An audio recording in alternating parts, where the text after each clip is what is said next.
Hour 2 Overdrive continues, powered by FanDuel, bringing you everything from the opening line to the final score. Bryan Hayes, Jonas Siegel of The Athletic. Got Chris Johnston coming up here in a moment. Leafs in Utah tonight. See, Brad Marchand was introduced to the media down in Florida. He looks weird with that hat on. Can I ask you, you were in Trade Center all day. What was the reaction in the studio when you guys found out about that? Was it just like, oh my God? I would rank the pop in the studio in terms of the buzz. I'd probably say that was number one. I'd say Rantanen was probably number two. The thing is about Rantanen is it kind of was going up and down, right? Like the day before or even the days before, it felt like there's a chance they flip him. Dallas is calling. Then it was being well reported on by our guys that they're negotiating and there's a trade in place. It's a matter of whether or not Rantanen and the Stars can come to terms. Mm-hmm. And then it was going down again, and then it came back up. So when it ended up happening, I think we were prepared for it. It was still kind of a shock to the system that the whole Rantanen story was as crazy as it was. Yeah. And even crazier than you knew. Absolutely. Like with, how he handled getting to Carolina and what he was willing to do. Exactly. Toronto's role in that. Now it was like Edmonton, according to Ryan Rishaug, was kicking tires on that.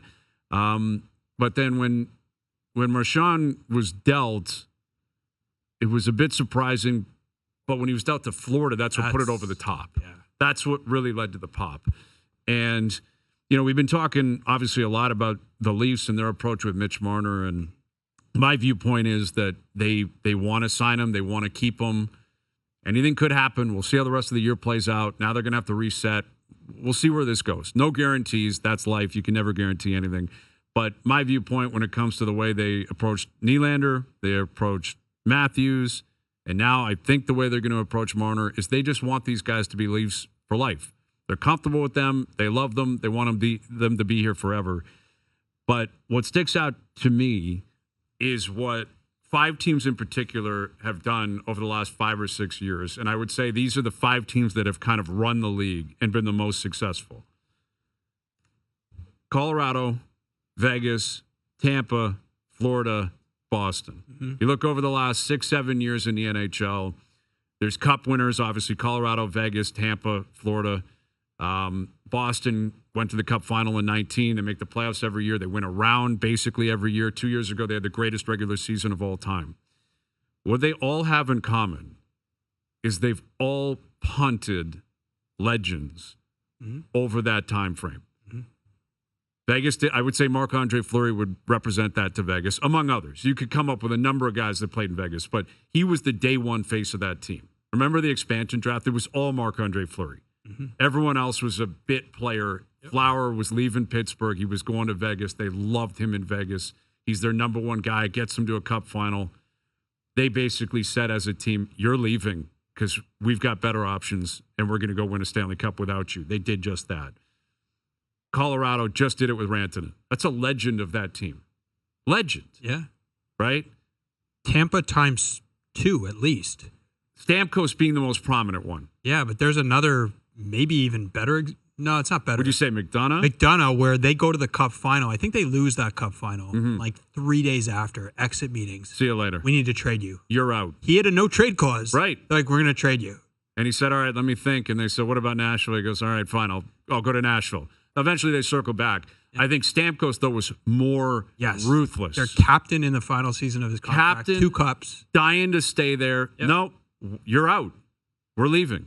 Florida, Jonathan Huberdeau, face of the franchise. I think he might have been the all-time point guy. I'd have to look that up, but he was close to it. Third overall pick, Mr. South Beach, 115 points. You're out. President's Trophy. See you later. You're gone. And now the latest reporting in Boston is Brad Marchand personally brokered a meeting to effectively beg Boston to keep him. And they said, absolutely not. You're leaving.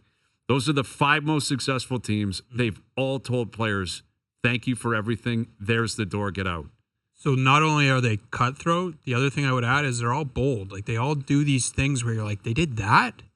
They turn this way? They're like, that guy, we want that guy. And they do all these things where you're like, they're going for him. Like Marchand is a perfect example. It's like, of course, Florida finds a way to get Marchand, right? Of course, Florida finds a way to get Seth Jones. Well, The only answer we don't have yet, because it's premature, is how Boston will recover from this and where they go. I'm betting they figure this out. It's the right move. Like, it's hard to argue. Absolutely. But the other teams, Jonas, they all either stayed the same or got better. Yeah. And that's the point I'm bringing up, is these teams don't look at it as, well, these guys give us really good regular season success and we're comfortable and they love it here and we like them. Colorado, Vegas, Tampa, Florida, Boston, obsessed with winning in the playoffs and winning a Stanley Cup. Yeah. And all of them made moves. And I'm sure at the time their fans were like, what are we doing here? They're all better. Now, Colorado, you could argue, still premature too, because we haven't seen them come to the playoffs. But that team on Saturday looked pretty damn good without Mikko Rantanen. And they won a cup already. They've already won a cup. Yeah. But also without Rantanen, now they can go out and get Brock Nelson, Charlie Coyle. Ned Chess has been really good. They look great. Vegas won after they moved off Fleury. Florida won after they moved off Huberdeau. We'll see what Tampa does, but I would say they're pretty happy with their decision to move off Stamkos. All these other teams, bold, risky. And it works Julian out. Breezewell had this great quote. CJ probably knows about it, where after the trade deadline, I think he was asked about moving all these picks. He basically said, like, we think it's riskier almost to not do something. Or he said, I think he said, I'd rather have good players than picks. And we'd rather try to go for it than regret not trying at all. And that's what they've done. And the Leafs have gone for it, using the Leafs as an example. Sure. They made trades. Like, they're trying to go for it here. Yeah. But in terms of, like, big name players, guys that are committed to them, that they've been committed to, they haven't seen it the same way those other teams have in the past, albeit different scenarios. Some guys over the hill. I get that. Here's Chris Johnston, our TSN Hockey Insider, joining us here on the Maple Toyota Hotline. What's happening, CJ? Not much, guys. How you doing? We're doing well. Any further reporting on this Marner Maple Leaf story you can tell us from last week? We were talking on Friday. You know, obviously Carolina came calling, or the Leafs went to him and asked him to waive. What should we be making of this in terms of the future? Marner, Maple Leafs, their relationship. Well, the truth is the future's unclear, right? And so when the future's unclear and one party has all the decision making, which is Marner's side, then the Leafs have had to at least think about what other things would look like. It's not because they want that. I mean, I think that Brad Treliving, what he said yesterday, is totally factually aligns with everything I heard that happened privately. Like, the Leafs want to sign this guy. It's not about them not wanting to pay him or anything like that. They didn't get to a spot in negotiations they couldn't get past, and then the Leafs got to this point. They didn't negotiate. And so at this stage, I would say it's tough to say where it goes, but the Leafs, without knowing, what Marner truly wants, without knowing if that could fit into their picture, without knowing if that's going to happen, they've had to imagine what the world might look like beyond the season without him. And that's where you get to what happened before the trade deadline, where I believe they had multiple conversations with Marner about, maybe moving on. Obviously Mitch didn't do that. And here we are today. I do think that the first goal would be to have the player on the team, and he's still on the team. So that's a positive. But if we're looking beyond the season, there's a lot of question marks. Do you sense, or do you have any reason to sense, that the Leafs are frustrated and, feeling like they're being backed into a corner here by Marner and his camp? I don't have any sense of frustration. I think the Leafs understand this is the circumstance where they don't have the power, right? Lots of times they have the power. I mean, it's not an equivalent situation, but Nick Robertson asked for a trade last summer, and he's still on the team because the Leafs, had all the contractual and CBA leverage behind them to not have to trade him just because he wanted to be traded. In this case, every once in a while it goes to the player side of things. And so I think the Leafs understand that. If you look at Brad Treliving's personal history, he was with something similar 3 years ago with Johnny Gaudreau in Calgary, where Johnny was their best player, was having a career year. They wanted to get him signed. They worked with him all year and tried really hard. It didn't happen. But, I think that they understand where the leverage lies. And so, frustration would be almost a pointless emotion or thought. I think if you're on the Leafs end of it, they have to try to make the best of it. And as I say, they still haven't given up hope on signing Mitch Marner. And I don't think they should. I still think it's probably a little bit more likely than not he signs in Toronto, but it's certainly not it's not a guarantee at this point in time. CJ, this is an impossible question because it's theoretical, but I got to ask you anyway, because I know you can handle it. If at the beginning of the season, Marner or his agent, whoever, comes out and say, we're doing exactly what Vladdy Guerrero is doing right now. not negotiating in season. Does any of this happen? Might not, right? Because like if the Leafs know, like, you know what, they don't want to do this in season, well, we have to leave it until the off season if we want to sign him. Does this even happen? Well, I think it still happens, though, Jonas, because of it. Basically, without anyone saying it out loud, March 7th was a deadline because teams don't usually negotiate with players that are, in the position of Marner after the deadline. And so March 7th was the deadline here. It's different than Vladdy Guerrero, where it was the start of, spring training, heading into his last year as under contract, but it's the same idea. And the same conditions would have been in place if Darren Ferris and Mitch Marner had said it was September 17th or whatever the first day of camp was. I mean, the truth was he still had a no movement clause. And so while they would have maybe made their pitch to sign him, what's different in this situation, and I can't say this clearly or more loudly, Mitch Marner has not been willing to discuss a contract yet. Like, this isn't a failed contract negotiation. There has been no negotiation. And that's Mitch Marner's right. I mean, when you're in his situation, honestly, he's taken on a lot of risk by doing it that way. What most players do in his circumstances, whether they're third liners or first line stars as he is most players want to, opt for security. They want to sign as soon as they can. They want to make sure, just in case it's a bad year, it's an injury, whatever it could be. He's taken it upon himself to have this season while not negotiating.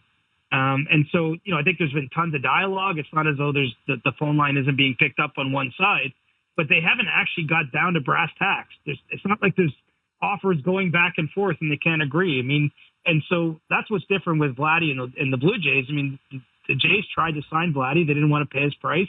That's fine. In this case, it's not a circumstance where the Leafs didn't want to pay Mitch Marner's price. They don't know his price. They can guess it. We can all guess it.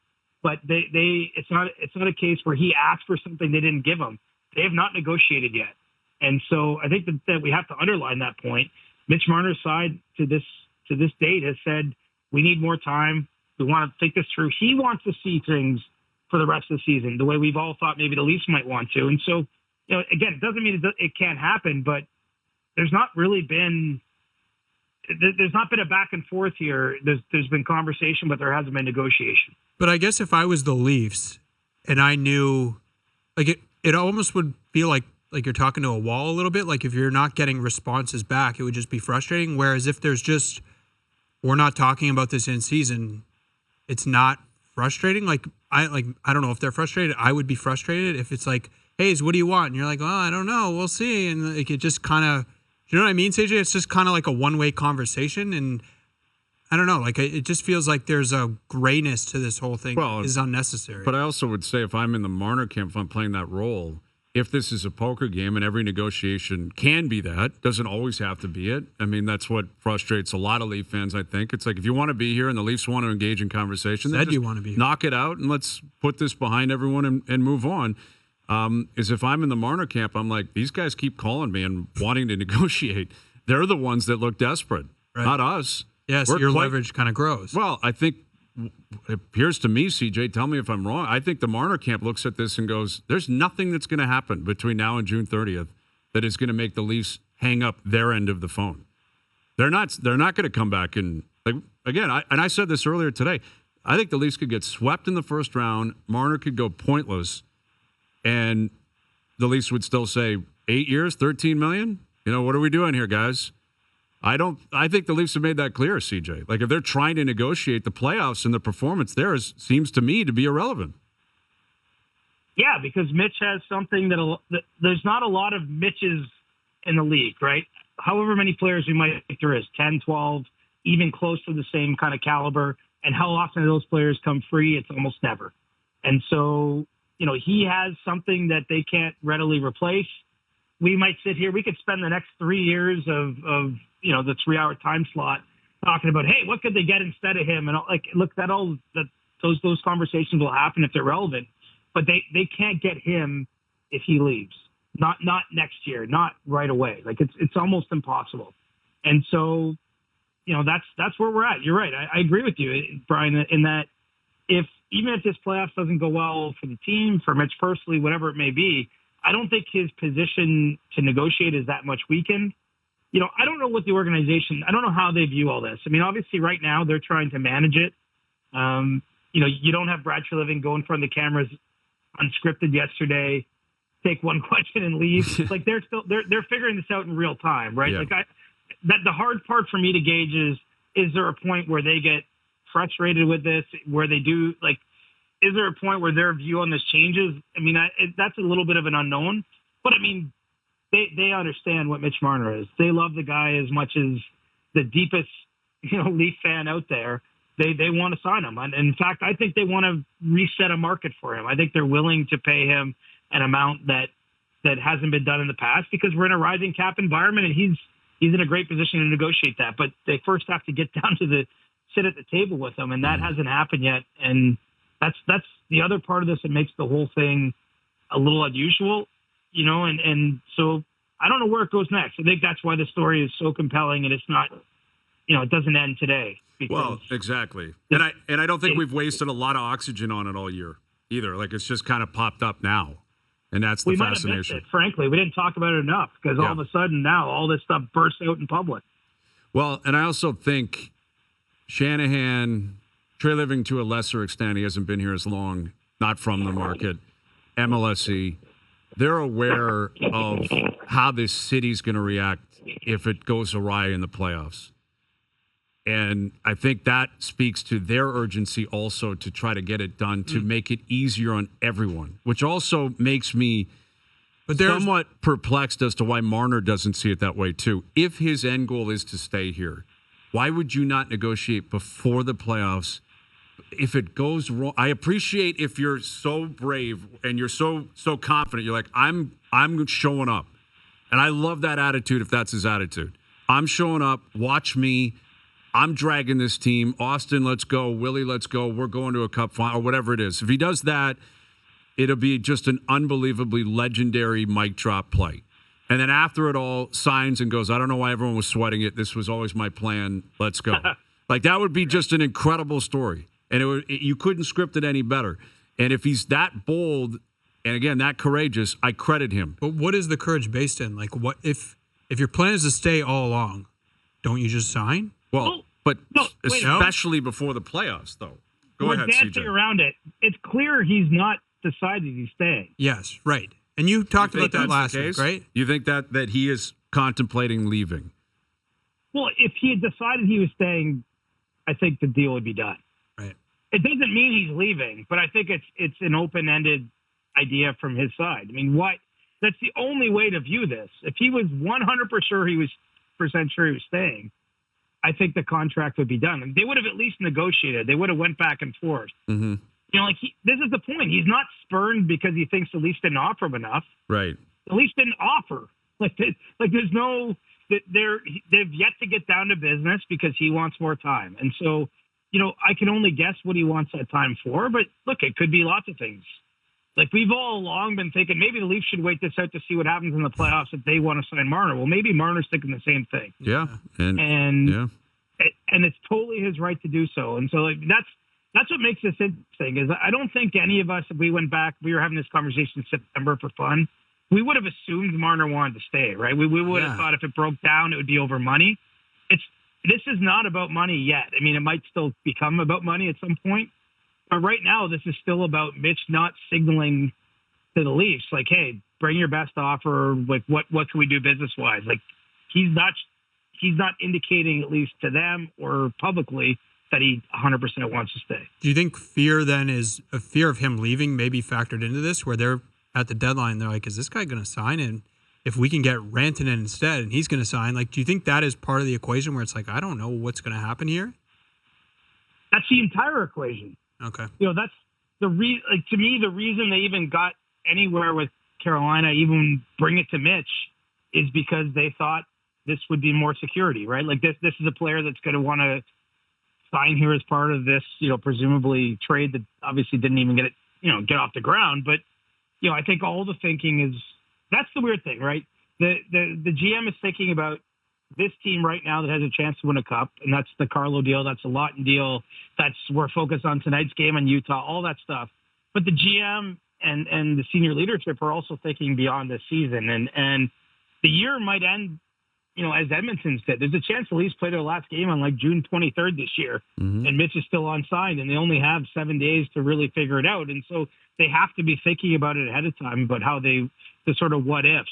And the biggest what if happened. The fact they even approached him about, waiving his no movement clause tells us they're a little worried that he won't stay and that they had to think about something else. And he controls the whole situation, man. I mean, that's what's fascinating. Someone asked me today, will this be a distraction for Mitch? I don't think so, because he knows everything. He's knowing all about this.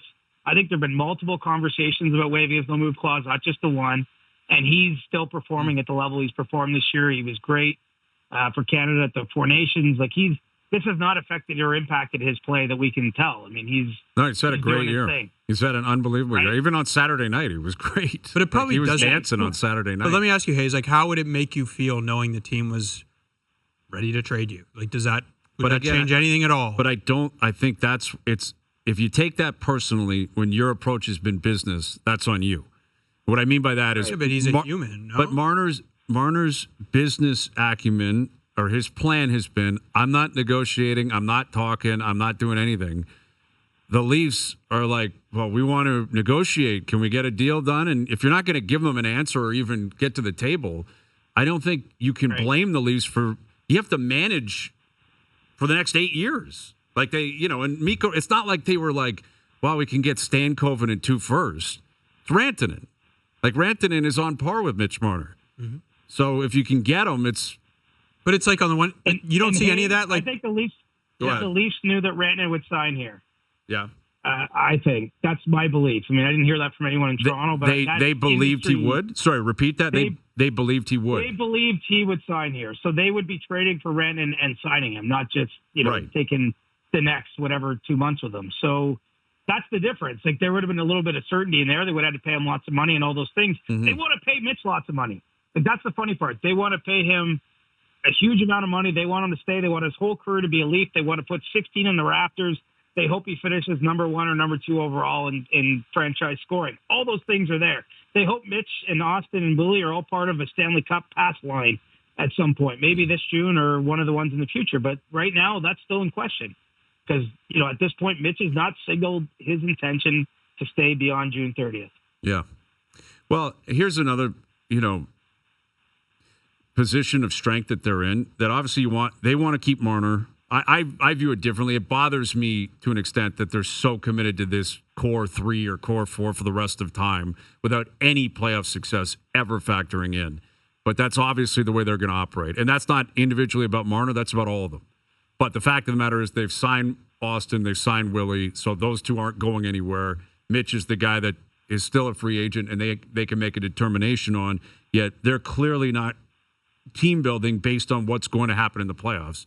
But even if he leaves, Austin's still here, and Nylander's still here, and you have 15 defensemen signed for the future, and you got 2 goalies, and you got Matthew Nyes, who you have control over. But one thing you haven't circled yet that I wonder, CJ, if this factors into it, Shanahan, last year of the contract, what's going to happen there? Is that I don't know. Is that part of this? You're saying all? He has a year left on his deal. Brendan Shanahan. I believe this is the last year. I believe it is. We don't know for sure, but we believe it is. Yeah, come on, that's it. This is it. Yeah. So do you think how is he tied to Marner's future though? Is Shanahan? I guess what I'm saying is if they had a bad playoff or whatever, and Keith Pelley decides, you know what, we need a new group here, and maybe that new group comes in and says, you know what, we're changing things. I don't know. Isn't that conceivable, CJ? No. I mean, it's sports. The Leafs, what are they on year 9 of this thing? Yeah. I mean, there has to be success. I think I was expecting some of these changes a year or 2 or 3 ago. Right. Now they might be driven by the players, not the team. That's the difference. But this does feel like the last playoffs of the core 4, one way or another. That's not meant as a prediction because I have no idea what's going to happen. Tavares would like to stay. They're not talking to him. The Leafs would like to keep Marner. He's not talking to them. I don't really know what's going to happen. But the truth is that this feels like it's coming apart one way or another. And even if they win, if it works, if they go all the way to the cup, maybe certain people want to leave. I don't know how the chips fall, but it does finally feel like this is not all buttoned together. And to make your point, So Hayes, yeah, they have these guys signed. They're not folding the tent. If Mitch Marner leaves this summer, I mean, there's all kinds of things they can do with that cap space. They still have Matthews. They still have Nylander. They still have the formation of a really good team. I mean, the whole experiment doesn't end there if that's what happens. So, they're still a team that I think they might take a step back next year, but we'll still be talking about them trying to win. Mm-hmm. I don't see them going into a rebuild just because one player leaves, even as great as that player is. So, I mean, man, this is compelling stuff. This is why we're talking about it for 20 straight minutes, and I think the whole market's been talking about it. Oh, everybody's buzzing about anyone it. who cares about the team, right? So, Well, and the amazing thing is it coincides with 3 losses in a row. Florida taking off. There's all these emotions. Like Leafs Nation, I think, came alive last week. I think this probably is an annual tradition over the last handful of years. It wasn't, in my childhood, it was the whole season. I think early on in the Matthews, Marner, Nylander era, you couldn't wait for game 1. It's not that there's not excitement, but we know the way this works. They get to 100 points, they make the playoffs, they play Tampa or Boston or whatever, and it's always going to come down to the playoffs. I think a lot of Leaf fans, not all of them, but a lot of them are like, wake me up when we get there. I think a lot of Leaf fans woke up last week. I think the trade deadline sparks a lot of that. And now I think this Marner stuff, I think the negotiation, I'm hearing it from so many different people. Sure, both of you guys are. What do you make of it? What's going on? What do you think of this? What's going to happen? And I think a lot of Leaf fans also are looking at it saying, okay, so I thought they were in first place. And I think first place is a high priority. Now Florida's got they were until 3 games ago. They were 3 games ago. Exactly. It's not that they can't still chase that down. They got a game in hand. They got 3 games against Florida. But it's the Marner noise coinciding with the trade deadline, coinciding with the 3-game losing streak. And I think Leaf fans are alive. They're alive. And they're like, what do we got here the rest of the way? And well, that's good. They wanted different. They're getting different, Hayes. Like, this is different. This is a guy who might walk out after having a great year. Yeah. And that the guy from Aurora, right? Like a guy who loves the Leafs, but feels like maybe he's had a little too much from the market, from guys like us on the media side, like everything. Like it might just be time for him to have a fresh start. And if that happens, it's time for the team to have a fresh start too. Well, and that's the thing. The Leafs were around before he showed up. The Leafs will be here after he leaves, if he leaves. And that's his call and it's his choice. And it's, 9 years, he's still an all-time great Leaf. Mm-hmm. Like through 9 years, he's 5th all-time in points. Like, he's been here a long, long time. They all have been here a long, long time. And I said after last year, I'm like, it feels stale. It doesn't feel stale now because the Band-Aid's being ripped off and people are talking about different angles and a lot of emotions that have popped up, I think, for years for Leaf fans have, again, like I said, kind of come alive. But, he's got a young family. He's from here. I don't know. I am fascinated with the story of Mitch Marner. And I've always been pulling for him and the rest of them to be rock stars and to win. But that's at the core of it, which is, I think, the most fascinating part of this, CJ, is that, like, the 3 of them in particular, Matthews, Marner, and Nylander, they all came into the league basically on the same night. Willie had played a few games the year before. But they basically showed up on the same night 9 years ago, and they've won 1 playoff round. And there's still a massive debate over whether or not they should stay for the rest of their careers. Like, it's amazing. It's crazy. Yeah. You can't even invent it, actually. Like, no. If you remove yourself from whether it's a Toronto thing, if you just put this on paper, you'd be like, this is nuts. Yes. They entered the league. Matthews scored 4 goals his first night. Like, you would think that by now, I mean, these guys are older guys. Like, they're at the point where, Mitch is, his partner's going to have a baby. Like, It's like, and they just haven't got over the hump. And I mean, the whole thing, it's going to be in a movie one way or another. We just don't know how the movie ends yet. Well, that's the beauty of it, is there's a new scene every night. Tonight, they're in Utah playing the hockey club. So enjoy that, CJ. We'll do it again soon. Thank you for this. All right, boys. Be well. There's Chris Johnston joining us here on the Maple Toyota Hotline. Drive the built-in-Canada, fuel-efficient, fun-to-drive Toyota RAV4. Gas or hybrid models available. Visit mapletoyota.com.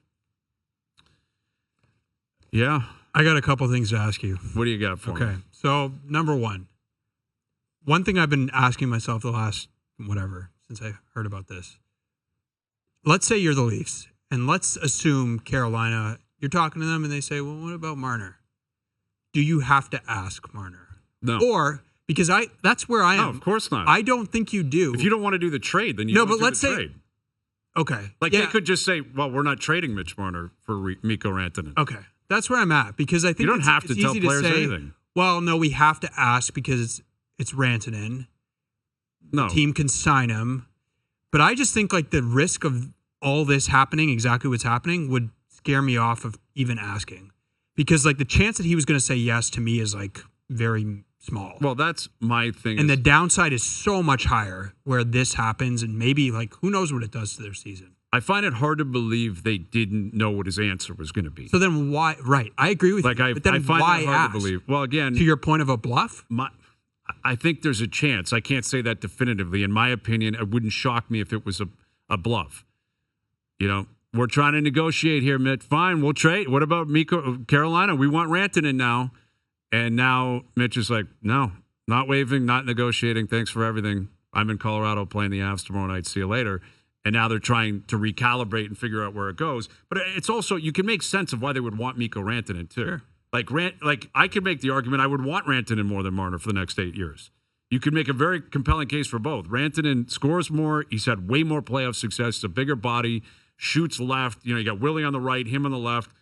You could make that team building decision and argument very clearly. And also, if Rantanen, like CJ said, was definitely, or he believes willing to sign here, then you do have the certainty. And I think you killed two birds with one stone. Maybe they didn't want it, but they can look at it and say, A, we got the guy locked in, but B, it's also different.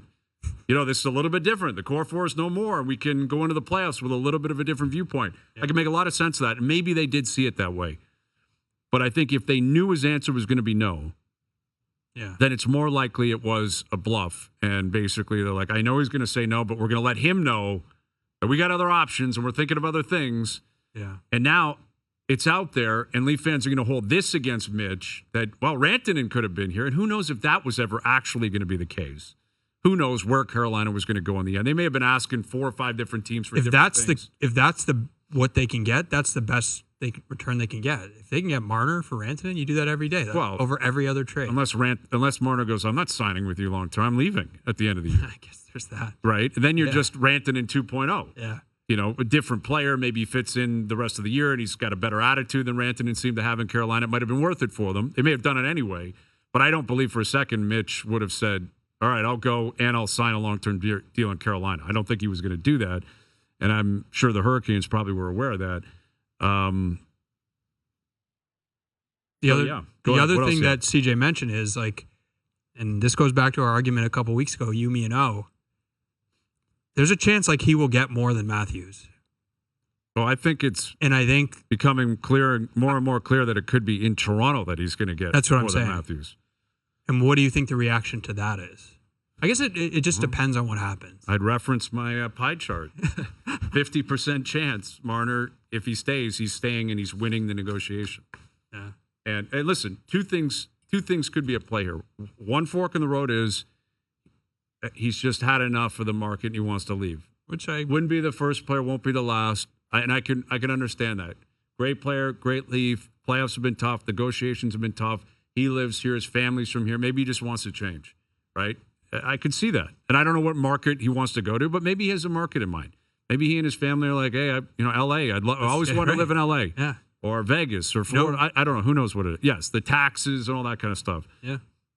Maybe that's the case. The other case could be, I want to stay, but I have a game plan on how I'm going to make sure the Leafs give me more than Matthews, and I'm the highest paid guy, and I'm going to force their hand. You know what that will do again is that'll again kind of create the same conditions as before, right? Where it's like the contract is like, yeah, you get what you want, but you kind of get all this other stuff too. Where it's like if you took, I don't know, it's hard, right? Because like you can understand wanting the most money if that's what he wants. Like who knows? Like maybe this isn't about money. Maybe this is exactly what you're talking about. It'd be a lifestyle. Yeah. Which, I'm sure it's both. You got to think about both. Guys, like he's got a family. He's got a young family, and like he's got a child, I believe, on the way. That's big. Like you got to start thinking about. It's not just the Mitch Marner show anymore. He's got to think about everyone and what he's comfortable with, what he wants. All that kind of stuff. It just feels like now they've dropped kind of a big matzo ball into the season. But that's another point I was going to bring up, and I'd ask you because you're around the team way more than I am.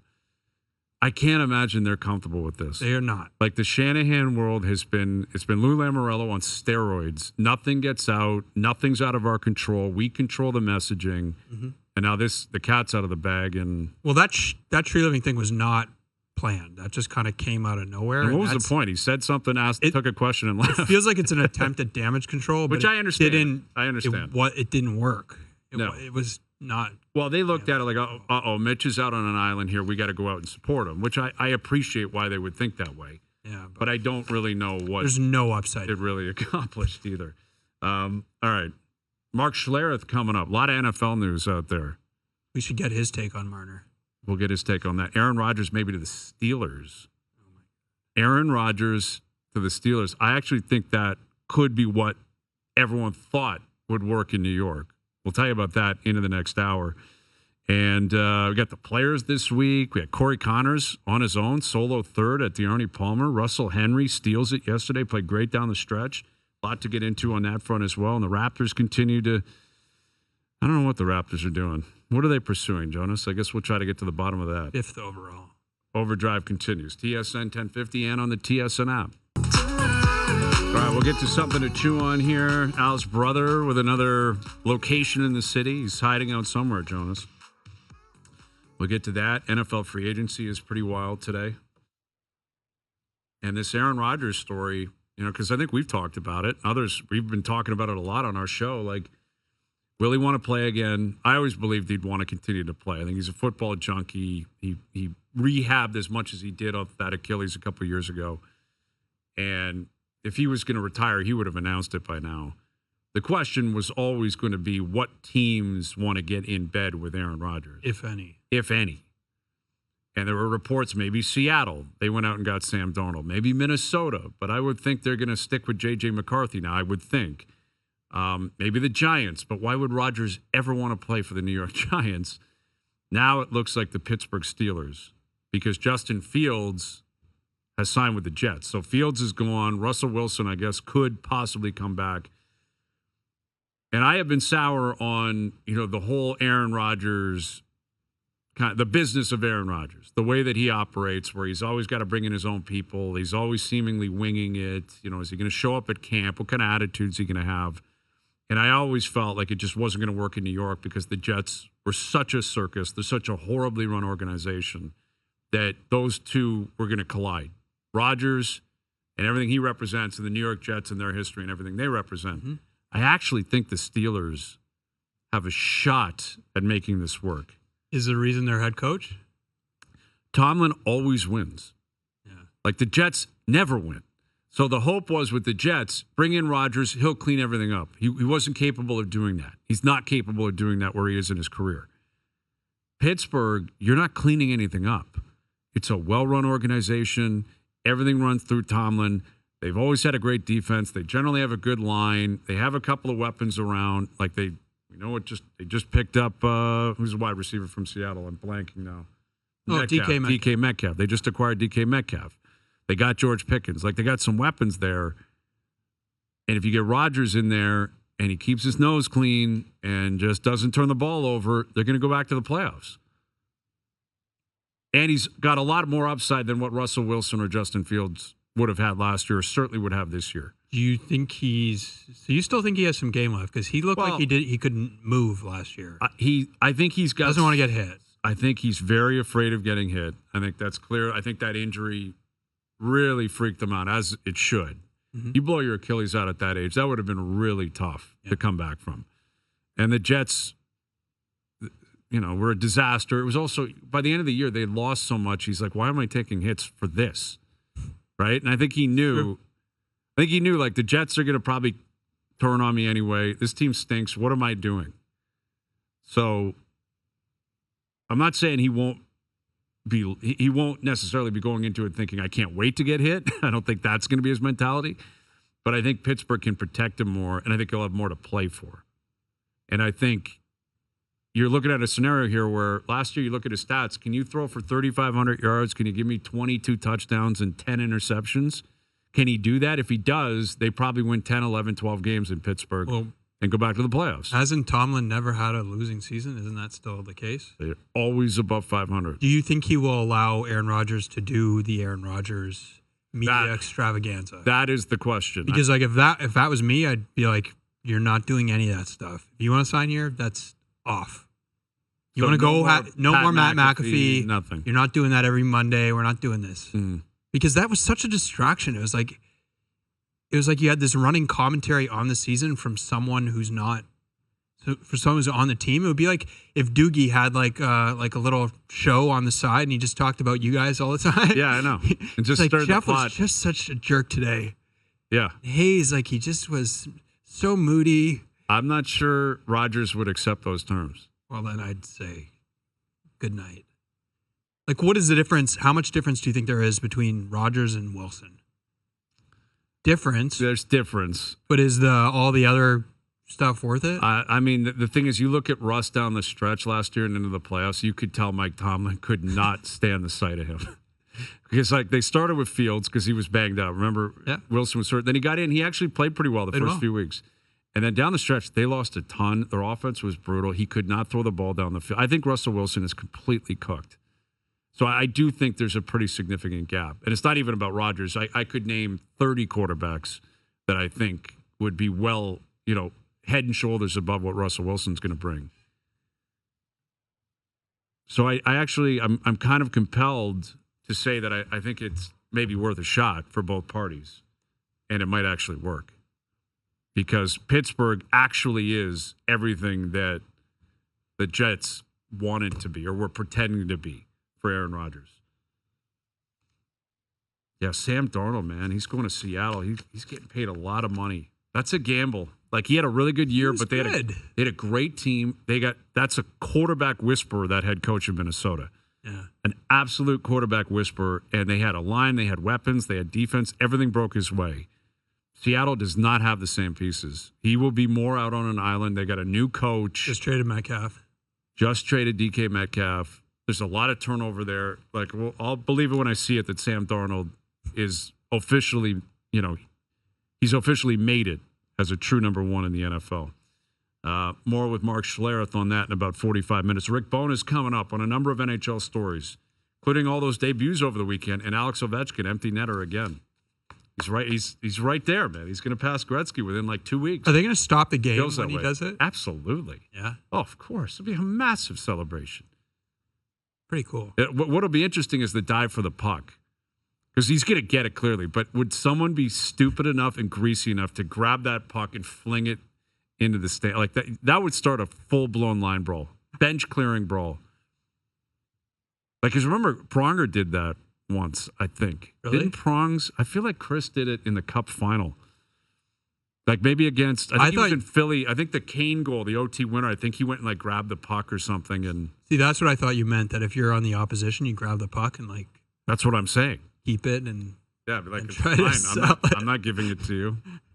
All right, Rick Bonus on that and more still to come. Overdrive continues. TSN 1050 and on the TSN app.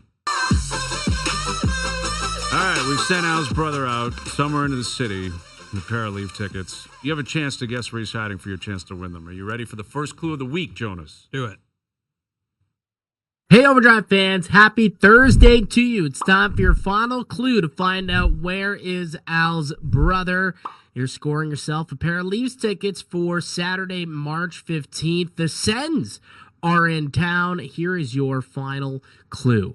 Hockey players like Austin Matthews, Nat Spooner, and even young Fraser Minton.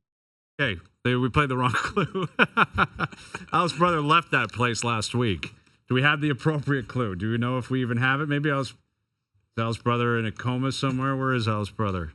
Al's brother loved his spot last week so much he never left. Stayed. He is stuck in time. Where was he?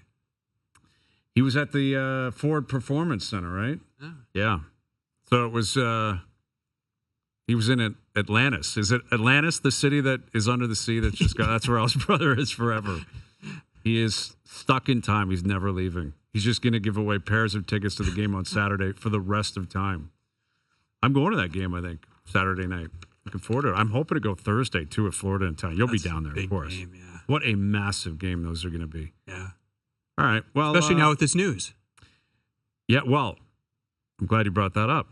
Aaron Ekblad has been suspended for 20 games due to a, how is it phrased here? Let's see there. Performance-enhancing substance program. So he has violated the terms of the NHL and NHLPA performance-enhancing substance program. So he tested positive for something he wasn't supposed to be taking. 20 games. They have 18 games left, which means he'll miss the first 2 games of the playoffs. Pretty huge. Like, Ekblad's now done for the rest of the regular season. Kachuk's not coming back. We don't know when Marchand's going to play. Yet, Bob's playing great.